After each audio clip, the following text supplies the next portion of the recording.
The NBA is sitting on a ticking time bomb right now, and it's all about Giannis Antetokounmpo. I mean, what's an update without talking about Giannis? The Milwaukee Bucks just made it crystal clear. Either Giannis signs a $275 million extension or they're trading him. There is no middle ground. But here's the problem. Milwaukee waited too long. This team is the 11 seed. They've had 3 straight early playoff exits, and their big move for Damian Lillard completely backfired. So now you're asking a 2-time MVP, a finals champion, and a guy who gave you everything to decide your future? That's not how this works. And the rest of the NBA, they're watching. The Lakers, the Warriors, the Heat, they're all lining up for a chance at Giannis because one move like that changes the entire league overnight. So here's the real question.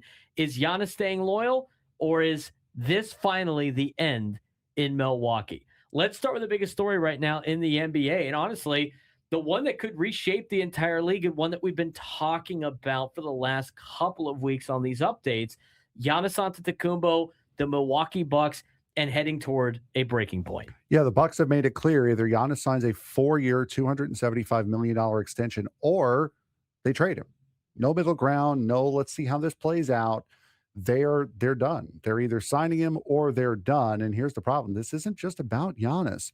What's really going on here is that the Bucks are 11th in the East, 3 straight early playoff exits, major roster gamble with Damian Lillard that failed.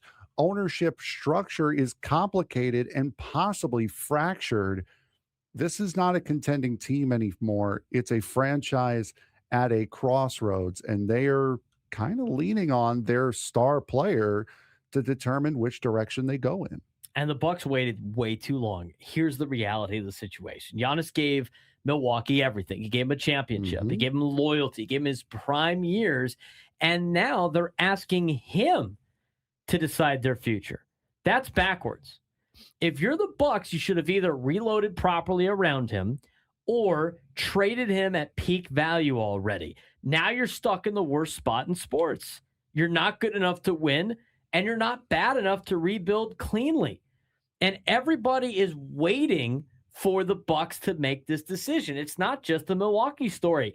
Teams like the Lakers, the Golden State Warriors, the Miami Heat, they're all watching this. And why? Because Giannis is a league-altering player. If he moves, the entire power structure of the NBA shifts overnight. I mean, you look at this situation, it's really drastic to what the makeup of the league is going to be in the next handful of years, because Giannis is still that player, but the Bucks are in a worst situation possible in professional sports. Yeah, they are in a worst case scenario moment right now. And there are a couple of other teams, and we'll say the Knicks in that fight for them too. I don't know how much they'd be willing to blow up the team they currently have to get him. But I mean, there are a lot of teams that are going to be very, very in on Giannis very, very quickly. I feel as though if and when he decides, you know what, I'm out playing here in Milwaukee, it's not worth it anymore. Let's talk about what's going on around the league when it comes to the actual race in 2026. Some quick hitters, if you will.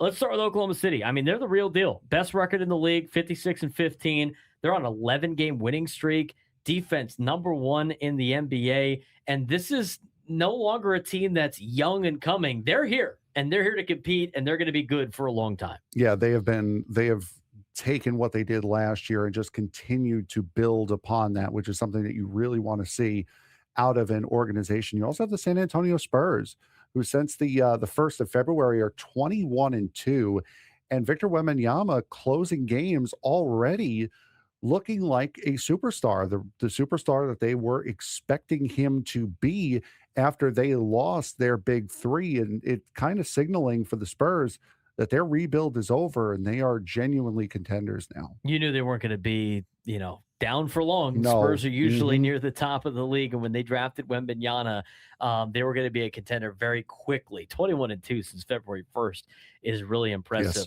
Yes. Tony Gwynn Jr.'s Lakers starting to heat up. 9-game winning streak, elite in clutch situations.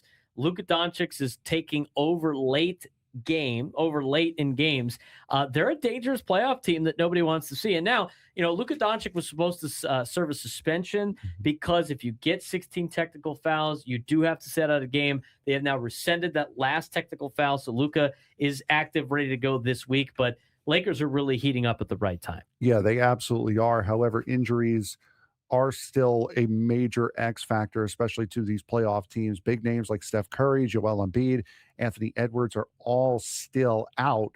And the next 3 weeks are not about standings. They're about who gets healthy at the right time as we start to make the push towards the NBA postseason.